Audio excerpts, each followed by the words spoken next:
الحمد للہ رب العالمین والعاقبۃ للمتقین والصلاة والسلام علی سید الانبیاء والمرسلین اما بعد فاعوذ باللہ من الشیطان الرجیم بسم اللہ الرحمن الرحیم والضحى واللیل اذا سجا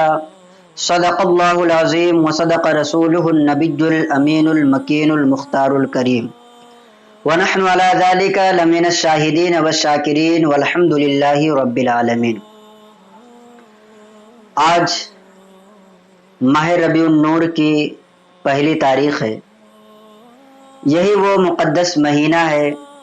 جس میں ہمارے آقا صلی اللہ تعالی علیہ وسلم کی جلوہ گری ہوئی، اور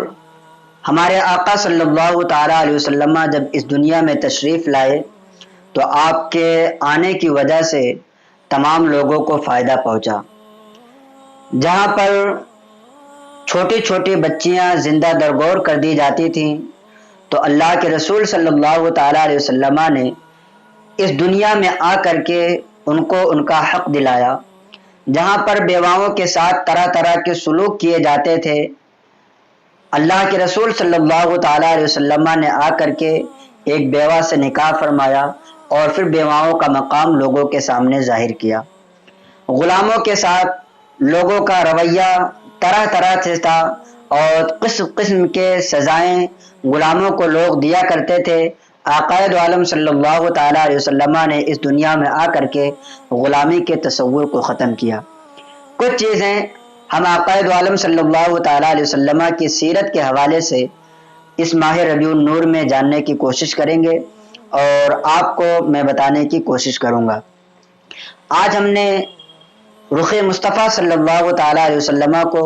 اپنا موضوع سخن بنایا ہے۔ آقائد عالم صلی اللہ تعالی علیہ وسلم ایسے حسین و جمیل تھے کہ اس دنیا میں ہمارے آقا صلی اللہ تعالی علیہ وسلم سے زیادہ حسن و جمال والا اللہ رب العزت نے کسی کو پیدا ہی نہ فرمایا۔ ہمارے آقا صلی اللہ تعالی علیہ وسلم ویسے سر سے لے کر پاؤں تک ایسے حسن و جمال کے مالک تھے کہ جس کی تشبیہ دینا اور جس کے بارے میں بتانا ہم لوگوں کے بس کی بات نہیں ہے، کیونکہ شاعر تو یہ کہتا ہے چاند سے تشبیہ دینا یہ بھی کیا انصاف ہے، چاند سے تشبیہ دینا یہ بھی کیا انصاف ہے، چاند میں تو داغ ہے آقا کا چہرہ صاف ہے۔ ہمارے آقا صلی اللہ تعالی علیہ وسلم کے بارے میں اللہ رب العزت نے کلام مقدس میں بھی ہمارے آقا صلی اللہ تعالی علیہ وسلم کے چہرے مبارک کو بیان فرمایا۔ آپ اس آیت مبارکہ کو دیکھ لیں کہ جب نبی کریم صلی اللہ تعالی علیہ وسلم مدینۃ المنورہ تشریف لائے تو آپ وہاں پر شروع میں جب نمازیں ادا کیے کرتے تھے تو بیت المقدس کی طرف آقائد عالم صلی اللہ تعالی علیہ وسلم کا چہرہ نماز میں ہوا کرتا تھا، لیکن یہودی طعنہ دینے لگے تو آقائد عالم صلی اللہ تعالی علیہ وسلم نے چاہا کہ ان کی مخالفت میں نماز میں بھی کروں اور بیت المقدس ہمارا قبلہ نہ رہے بلکہ ہم خانہ کعبہ کی طرف منہ کر کے نماز کو ادا کیا کریں۔ نبی کریم صلی اللہ تعالی علیہ وسلم کی یہ خواہش اتنی زیادہ تھی کہ نماز میں بھی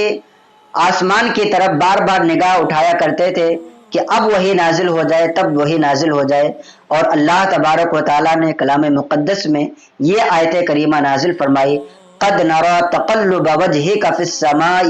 فلنولينك قبلة ترضاها فول وجهك شطر المسجد الحرام، کہ اے محبوب ہم بار بار آپ کے چہرے کا آسمان کی طرف اٹھنا دیکھ رہے ہیں، آپ نماز میں اپنے چہرے کو کعبہ کی طرف پھیر لیں۔ اللہ تبارک و تعالیٰ نے اپنے محبوب صلی اللہ تعالی علیہ وسلم کے چہرے انور کو ظاہری طور پر وجہ کے ساتھ اس آیت کریمہ میں نازل فرمائی، اور ایک جگہ پر اللہ تبارک و تعالیٰ نے ارشاد فرمایا وَالضُّحَى وَاللَّيْلِ إِذَا سَجَى مَا وَدَّعَكَ رَبُّكَ وَمَا قَلَى، چاشت کی قسم اور رات کی قسم جب وہ پردہ ڈالے کہ تمہارے رب نے تمہیں نہ چھوڑا اور نہ مکروہ جانا۔ چاشت کی قسم یہاں پر بظاہر معنی ہو رہا ہے، لیکن ہمارے مفسرین نے اس کا معنی یہ بیان کیا ہے کہ والضحیٰ سے مراد ہمارے آقا صلی اللہ تعالی علیہ وسلم کا چہرہ مبارک ہے، اور واللیل سے مراد آقا صلی اللہ تعالی علیہ وسلم کے زلف معمبر ہیں، نبی کریم صلی اللہ تعالی علیہ وسلم کے زلف عنبری ہیں۔ بہت سے محدثین نے اس بارے میں کلام کیا ہے کہ والضحیٰ سے نبی کریم صلی اللہ تعالی علیہ وسلم کا چہرہ مراد ہے، اور واللیل سے نبی کریم صلی اللہ تعالی علیہ وسلم کے گیسو مراد ہے۔ اور یہ ہو بھی سکتا ہے، بہت سے مفسرین نے اس بارے میں لکھا ہے، جیسا کہ یہ لکھتے ہیں والضحیٰ رمز ضروئے ہمچو ماہ مصطفیٰ مانے واللیل گیسوئے سیاہ مصطفیٰ، کہ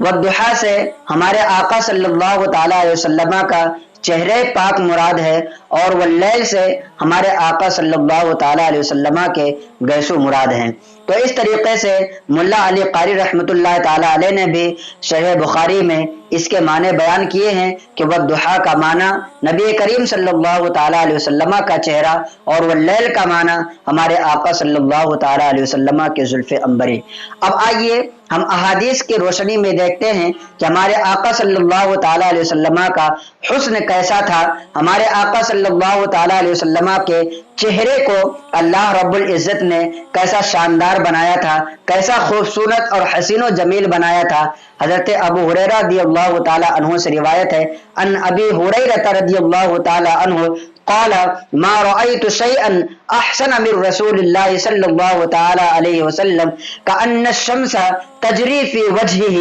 حضرت ابو ہریرہ رضی اللہ تعالی عنہ کہتے ہیں کہ میں نے رسول اللہ صلی اللہ تعالی علیہ وسلم سے زیادہ حسن و جمال والا کسی کو نہ دیکھا، گویا کہ سورج آپ کے چہرے میں چل رہا ہو۔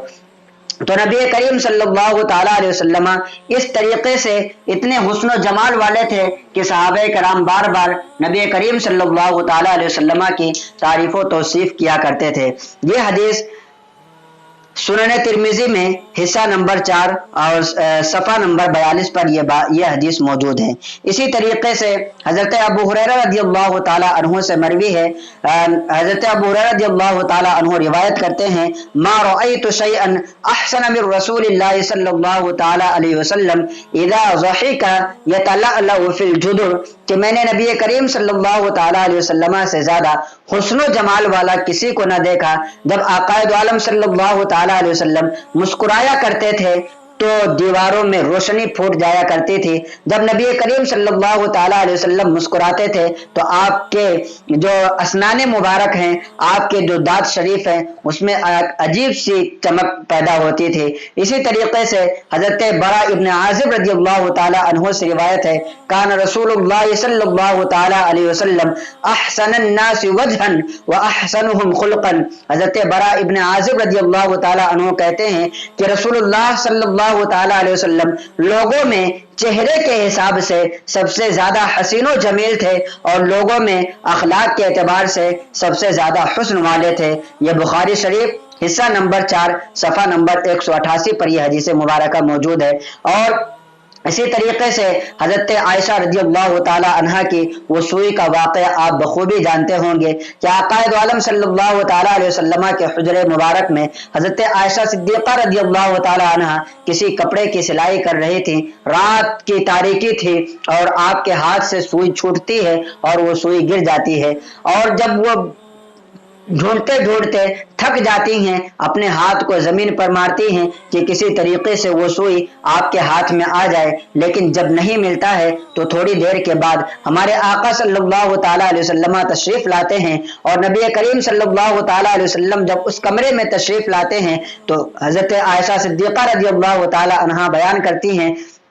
کہ میں نے آقائد عالم صلی اللہ تعالی علیہ وسلم کے چہرے انور کے انوار سے میں نے نبی کریم صلی اللہ تعالی علیہ وسلم کے رخ زیبا کی تجلی سے میں نے اپنی سوئی کو پا لیا۔ یہ حدیث مبارکہ الخصائص الکبریٰ حصہ اول صفحہ نمبر 107 پر موجود ہے۔ اسی طریقے سے حضرت عمار ابن یاسر رضی اللہ تعالی عنہ نے ربیعہ بنت معوذ سے عرض کی صفی لنا رسول اللہ صلی اللہ تعالی علیہ وسلم کہ میرے سامنے نبی کریم صلی اللہ تعالی علیہ وسلم کے چہرے کا وصف بیان کرو، نبی کریم صلی اللہ تعالی علیہ وسلم کے اوصاف بیان کرو۔ قالت لو رأيته رأيت الشمس طالعة، انہوں نے کہا کہ اگر تم نبی کریم صلی اللہ تعالی علیہ وسلم کو دیکھ لیتے تو یہ کہنے پر مجبور ہو جاتے کہ سورج طلوع ہوا ہے۔ تو اس طریقے سے عقائد عالم صلی اللہ تعالی علیہ وسلم کے چہرے مبارک کی اللہ تبارک و تعالیٰ نے کلام مقدس میں بھی اللہ تبارک و تعالیٰ نے بیان فرمایا ہے، اور احادیث میں بھی جا بجا نبی کریم صلی اللہ تعالیٰ علیہ وسلم کے حسن کے بارے میں ہمیں بہت ساری چیزیں ملتی ہیں۔ اسی طریقے سے حضرت ابو قتادہ رضی اللہ تعالیٰ عنہ سے روایت ہے، ان ابی قتادہ رضی اللہ تعالیٰ عنہ قال قال رسول اللہ صلی اللہ تعالی علیہ وسلم من رآنی فقد رأى الحق، کہ نبی کریم صلی اللہ تعالی علیہ وسلم ارشاد فرماتے ہیں کہ جس نے مجھے دیکھا اس نے رب کو دیکھا۔ اس حدیث کے مفسرین نے دو معنی بیان کیے ہیں، انہی دونوں معنی کی وضاحت میں آپ کے سامنے کروں گا۔ ایک معنی تو یہ ہے کہ نبی کریم صلی اللہ تعالی علیہ وسلم نے یہ ارشاد فرمایا من رآنی فقد رأى الحق، کہ جس نے مجھے دیکھا اس نے حق کو دیکھا، اس نے اللہ رب العزت کو دیکھا۔ اس کا ایک معنی یہ ہے کہ جس نے مجھے دیکھا اس نے مجھے ہی دیکھا، کیونکہ شیطان ابلیس میری صورت میں نہیں آ سکتا ہے۔ اور آقا عالم صلی اللہ تعالی علیہ وسلم کی حدیث مبارکہ بھی ہے کہ جس نے خواب میں مجھ محمد کو دیکھا اس نے مجھ محمد ہی کو دیکھا، کیونکہ شیطان میری صورت نہیں بنا سکتا، کیونکہ شیطان میری صورت میں نہیں آ سکتا۔ دوسرا معنی یہ ہے جو محدثین نے بیان کیا ہے من رآنی فقد رأى الحق کا، کہ جس نے مجھے دیکھا اس نے حق کو دیکھا۔ اس کا مطلب یہ ہے کہ جس نے عقائد عالم صلی اللہ تعالی علیہ وسلم کے چہرے کی زیارت کی گویا اس نے اللہ رب العزت کا دیدار کیا۔ تو ہمارے آقا صلی اللہ تعالی علیہ وسلم کو دیکھنا یہ اللہ رب العزت کو دیکھنا ہے۔ میرے آقا کی شان بہت ہی نرالی ہے، اسی لیے تو کسی شاعر نے کیا خوب کہا ہے، چاند سے تشبیہ دینا یہ بھی کیا انصاف ہے، چاند سے تشبیہ دینا یہ بھی کیا انصاف ہے، چاند میں تو داغ ہے آقا کا چہرہ صاف ہے۔